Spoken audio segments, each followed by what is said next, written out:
একসময় সরকারি অফিস মানেই ছিল ঢিলেঢালা পরিবেশ, নির্ধারিত সময় পেরিয়ে হাজিরা, ফাইলের স্তূপে ধুলো জমা আর কোনো জবাবদিহিতা ছাড়াই ইচ্ছেমতো অফিস করা।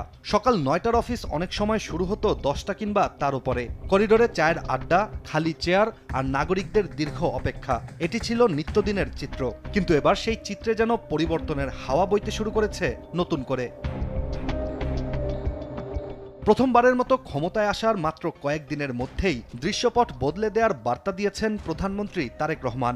১৭ ফেব্রুয়ারি শপথ নেওয়ার পর থেকেই তিনি প্রশাসনের সময়ানুবর্তিতা ও উপস্থিতি নিশ্চিত করার ওপর জোর দিয়ে যাচ্ছেন। শুধু কর্মচারীদের উপরই নয়, রাষ্ট্রপ্রধান হয়ে তারেক রহমান নিজেও খুব সচেতনভাবে সময়মতোই অফিস করছেন। ২২ ফেব্রুয়ারি সকাল ৯টা ৫ মিনিটে তিনি সচিবালয়ে পৌঁছে যান। আর তার ওই আগমন শুধু আনুষ্ঠানিক উপস্থিতি ছিল না, ছিল একটি স্পষ্ট বার্তা।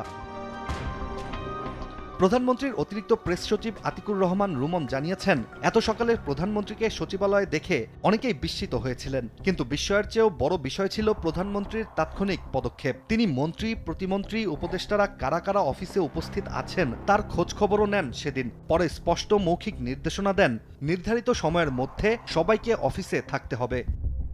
ভিগো ওয়্যার গার্ড প্রয়োজন মতো বাঁকানো যায়, অধিক চাপেও ভাঙে না। ভিগো।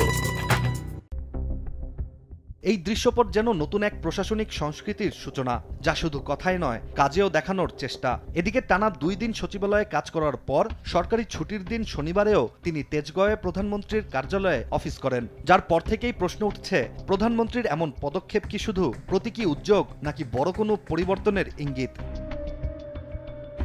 সরকারি অফিসে প্রধানমন্ত্রীর দৃষ্টান্তমূলক পদক্ষেপের প্রতিফলন এরই মধ্যে আইন, বিচার ও সংসদ বিষয়ক মন্ত্রণালয়ে দেখা গেছে, যেখানে আইন ও বিচার বিভাগ কঠোর অবস্থানও নিয়েছে।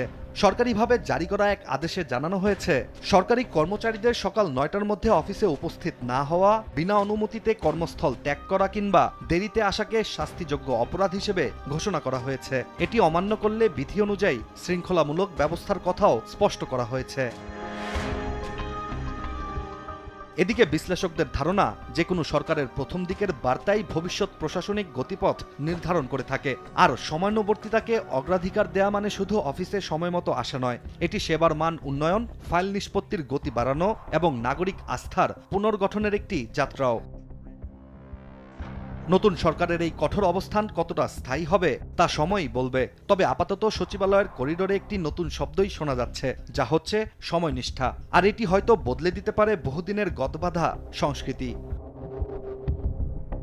ইশতিয়াক হোসেন, দেশ টিভি।